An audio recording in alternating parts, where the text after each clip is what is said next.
The Haunting of Willowcrest Mansion. The small town of Greystone had always been shrouded in whispers and rumors.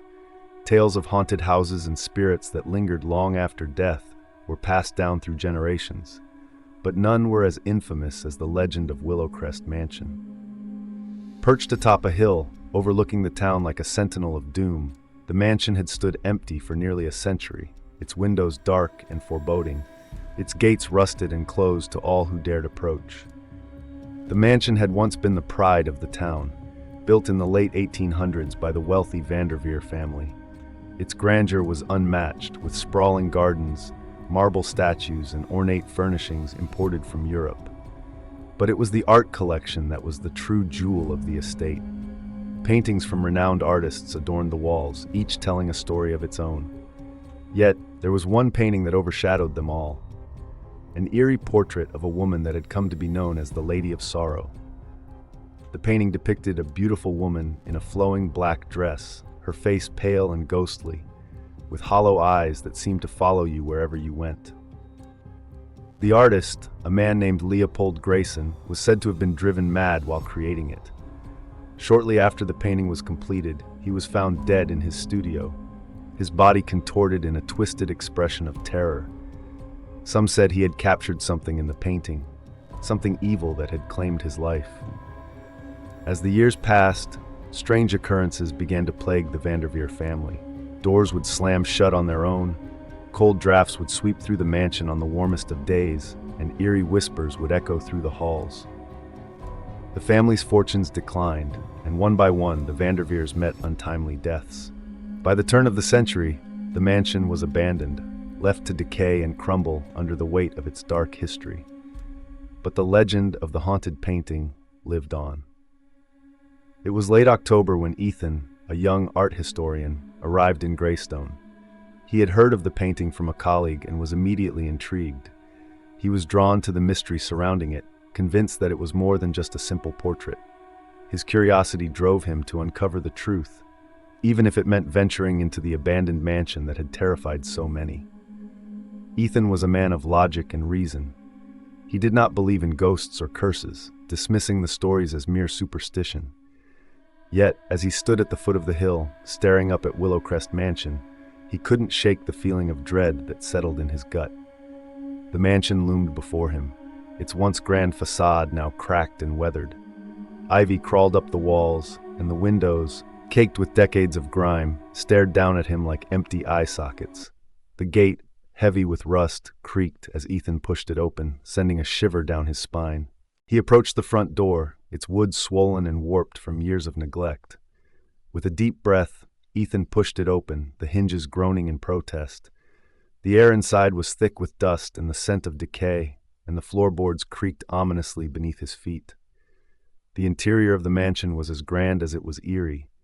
Faded wallpaper peeled from the walls, and cobwebs hung from the chandeliers like ghostly veils. Furniture lay in disarray, covered in a thick layer of dust. But it was the silence that unnerved Ethan the most, a heavy, oppressive silence that seemed to swallow every sound. He made his way through the mansion, his footsteps echoing in the empty halls. The feeling of being watched grew stronger with every step, but Ethan forced himself to press on. He had a mission: to find the painting and unlock its secrets. Finally, he reached the grand staircase, its once polished banister now chipped and splintered. The stairs creaked under his weight as he ascended, the air growing colder with each step. At the top of the stairs, he found himself in a long hallway lined with closed doors. He knew from his research that the painting was in the master bedroom at the end of the hall. As he approached the door, a chill ran down his spine. The door was slightly ajar, as if someone or something had been waiting for him. He pushed it open, and there, hanging above the fireplace, was the painting, the Lady of Sorrow. Ethan's breath caught in his throat as he gazed upon the portrait. The woman's eyes were as hollow and lifeless as the stories had described, and yet there was something mesmerizing about her. He couldn't look away, drawn in by the sadness and despair that seemed to radiate from the canvas. He stepped closer, examining the brushstrokes, the colors, the texture. There was something unnerving about the painting, something that set it apart from anything he had ever seen. It was as if the woman in the portrait was alive, her sorrow and pain trapped within the frame. As Ethan stood there, lost in the painting, a sudden gust of wind blew through the room, extinguishing the small light he had brought with him. The room was plunged into darkness, and the temperature dropped sharply, his breath visible in the frigid air. Then he heard it, a soft, mournful whisper that seemed to come from all around him. "Help me." Ethan froze, his heart pounding in his chest. He tried to tell himself it was just his imagination, but the whisper came again, more insistent this time. "Help me." He spun around, his eyes searching the darkness for the source of the voice, but there was no one there. Just the painting, its hollow eyes now fixed on him, pleading. "Who are you?" Ethan whispered, his voice trembling. The air around him grew colder, and the whispering intensified, overlapping voices crying out for help, for release. The room seemed to close in on him, the walls pressing down as the voices grew louder, more desperate. Ethan stumbled back, his heart racing. He had to get out of there. He turned and ran for the door, but it slammed shut before he could reach it, trapping him inside.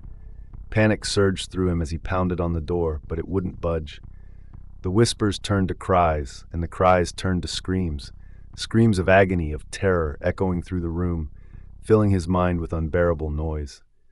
Ethan covered his ears, trying to block out the sound, but it only grew louder, more insistent. He fell to his knees, his mind spinning, overwhelmed by the cacophony of voices. And then, as suddenly as it had begun, the screaming stopped. Silence. Ethan looked up, his breathing ragged, and saw that the room was empty once more. The air was still, the temperature back to normal. It was as if nothing had happened. But Ethan knew better. He stood on shaky legs, his eyes darting around the room. The painting still hung above the fireplace, but it looked different now. The woman's expression had changed, no longer sorrowful, but twisted in a grimace of rage and despair. Her hollow eyes burned with a dark, malevolent energy that sent a chill down Ethan's spine. He had to leave. Now. With a trembling hand, he reached for the door, praying that it would open. To his relief, the door gave way, and he stumbled out into the hallway, gasping for air. He fled down the stairs through the dark, empty mansion, the feeling of being watched stronger than ever. He could feel eyes on him, cold, hateful eyes, following his every move. Ethan burst through the front door and into the night, not stopping until he was far from the mansion, his heart still pounding in his chest. He had escaped, but the memory of the painting, of the voices, would haunt him forever. Ethan returned to his small apartment in Greystone, his mind reeling from what he had experienced. He tried to rationalize it, to tell himself that it was just his imagination playing tricks on him in the dark, eerie mansion. But deep down, he knew the truth. There was something evil in that painting, something that should never have been disturbed. He spent the next few days in a daze, unable to shake the feeling of dread that had settled over him. He couldn't sleep, couldn't eat, couldn't focus on anything but the painting and the voices that had called out to him. On the third night, as he lay in bed, he heard it again, the same soft, mournful whisper that had haunted him in the mansion. "Help me." Ethan sat bolt upright, his heart pounding. The whisper was coming from inside his apartment. He grabbed a flashlight and slowly crept out of bed, the beam of light cutting through the darkness as he searched the room. But there was nothing, no sign of anyone, no sign of anything out of the ordinary. And yet the whisper continued, growing louder, more insistent. "Help me." It was coming from his study. Ethan's hands shook as he made his way to the study, the whispering growing louder with each step. When he reached the door, he hesitated, fear gripping his heart. But he had to know, had to find out what was happening. He pushed open the door, and there, hanging on the wall where his favorite landscape painting had been, was the portrait. The Lady of Sorrow. Ethan's blood ran cold. How had the painting gotten here? He had left it in the mansion. He was sure of it. And yet, there it was. The Lady of Sorrow stared back at him, her eyes even more hollow and lifeless than before. The room seemed to darken around the painting, shadows creeping up the walls like tendrils of darkness. Ethan could feel a malevolent presence emanating from the portrait, as if it were alive, feeding off his fear. His mind raced, trying to make sense of the impossible. How could the painting have followed him? Had someone brought it here? but no one knew of his visit to Willowcrest Mansion. It was impossible, yet the evidence was right in front of him. As Ethan stood frozen in the doorway, the temperature in the room plummeted. His breath came out in visible puffs, and he felt a familiar chill seep into his bones. The whispering began again, this time louder, more insistent. "Help me." The voice seemed to come from the painting itself, but now it was not alone. More voices joined in, a cacophony of tormented souls crying out in anguish. Ethan's head spun, the noise overwhelming his senses, driving him to the brink of madness. He took a step back, but the door behind him slammed shut with a force that shook the walls. He was trapped, just as he had been in the mansion. Panic surged through him, and he felt the oppressive weight of the room closing in, suffocating him. "No," he whispered to himself, "this can't be real." But it was real. The air grew thicker, as if the darkness itself was pressing down on him, and the whispers grew into guttural cries of despair. Ethan's legs gave way, and he collapsed to the floor, his heart pounding in his chest. The painting seemed to pulsate with a life of its own, the colors swirling and twisting as if the woman inside was trying to escape. Her face, once beautiful, was now twisted in agony, her mouth open in a silent scream. The voices, now a deafening roar, filled the room with their anguish. Ethan clutched his head, trying to block out the noise, but it was useless.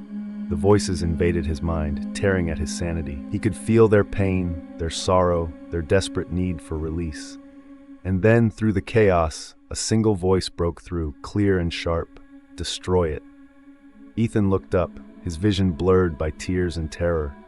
The voice had come from the painting, but it was different from the others. It was commanding, powerful, and filled with an urgency that cut through the fog of his mind. Destroy the painting. His heart pounded in his ears as he realized what he had to do. He had to destroy the portrait, end the curse that had claimed so many lives. But how? The painting was ancient, and something told him it wouldn't be easily destroyed. He scrambled to his feet, the room spinning around him, and looked around for something, anything that could help. His eyes fell on a fireplace poker resting against the hearth. Without thinking, he grabbed it and turned back to the painting. The woman's eyes met his, and for a moment, he thought he saw a flicker of hope in their hollow depths. The voices screamed louder, their cries a mix of anger and desperation, as if they knew what he intended to do. With a cry of determination, Ethan raised the poker and brought it down on the painting with all his strength.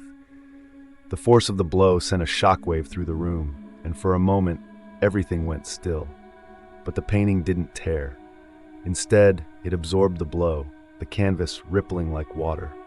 The voices screamed in unison, their cries filling Ethan's mind, drowning out all thought. The poker slipped from his grasp, clattering to the floor. "No!" he shouted, grabbing the poker again. He struck the painting once more, and again, but each time, the canvas absorbed the impact, the painting untouched. It was as if the portrait was invincible, protected by the very curse that had trapped the souls within. Ethan felt his strength waning, his will crumbling under the relentless assault of the voices. He dropped the poker and fell to his knees, despair washing over him. There was no escape. The painting couldn't be destroyed, and he was doomed to suffer the same fate as the Vanderveer family. But then, a thought pierced through the darkness, the fire. With trembling hands, Ethan reached into the fireplace and pulled out a half-burned log, still smoldering with embers. The heat seared his skin, but he ignored the pain. He had to destroy the painting, no matter the cost. He stumbled to his feet and thrust the burning log at the portrait. The moment the flames touched the canvas, the voices shrieked in agony, a sound so piercing that it drove Ethan to his knees. But he didn't stop. He pressed the log harder against the painting, the flames licking at the edges, spreading across the surface. The woman's face twisted in pain, her features warping and distorting as the fire consumed the canvas. The room filled with the acrid smell of burning oil and canvas, and the temperature skyrocketed, the heat almost unbearable. Ethan watched in a daze as the flames devoured the painting, the colors melting and running like blood. The voices grew fainter, their cries fading into the distance, until finally there was silence. The painting was gone, reduced to ash and cinders. The oppressive weight lifted from the room, and the darkness receded, replaced by a calm, eerie silence. Ethan collapsed onto the floor, his body trembling with exhaustion and relief. It was over. The curse was broken, or so he thought. As he lay there, struggling to catch his breath, he felt a presence behind him. Slowly, he turned his head and froze. There, in the corner of the room, where the shadows were deepest, stood the figure of a woman. She was dressed in black, her face pale and ghostly, her eyes hollow and lifeless, just like the woman in the painting. Ethan's heart skipped a beat as the figure stepped forward, her movements slow and deliberate. She stopped just a few feet away from him, her eyes locked on his. "Thank you," she whispered, her voice the same soft, mournful tone that had haunted him. For a moment, Ethan felt a surge of hope. Perhaps she was free, her soul released from the painting. But as she took another step closer, he realized with growing dread that she wasn't leaving. She was staying. The woman knelt beside him, her cold hand brushing against his cheek. Ethan's blood ran cold as he felt her touch, icy, unnatural. Her lips curved into a sad smile. "You've set me free," she whispered, "but now I need another." Before Ethan could react, the woman leaned in, her lips brushing against his ear. A chill ran down his spine as she whispered the final words that sealed his fate. "I choose you." Darkness engulfed Ethan as the woman's spirit flowed into him, her cold presence filling his mind, his body. He tried to scream, but no sound came out. His vision blurred, the room spinning around him, and then everything went black. The following morning, the town of Greystone awoke to find Ethan's apartment empty. No trace of him was ever found, and the only sign of his presence was the scorched remnants of a painting on the floor. The townsfolk whispered among themselves, their fears rekindled by the disappearance. Some said the curse of Willowcrest Mansion had claimed another victim, while others believed that the painting had finally been destroyed, taking Ethan with it. But deep within the mansion, hidden away in a dark, forgotten room, a new painting appeared. A portrait of a man with hollow eyes, his face twisted in an expression of terror. The Lady of Sorrow had claimed her next victim, and the legend of Willowcrest Mansion lived on. The mansion still stands atop the hill, overlooking the town of Greystone, its windows dark and foreboding. The whispers and rumors continue, and those who dare venture too close swear they can still hear the mournful cries of the souls trapped within. But no one dares to enter, for they know that the curse remains unbroken, and the Lady of Sorrow still waits for her next victim. And so the haunted legacy of Willowcrest Mansion endures, a chilling reminder that some mysteries are better left unsolved.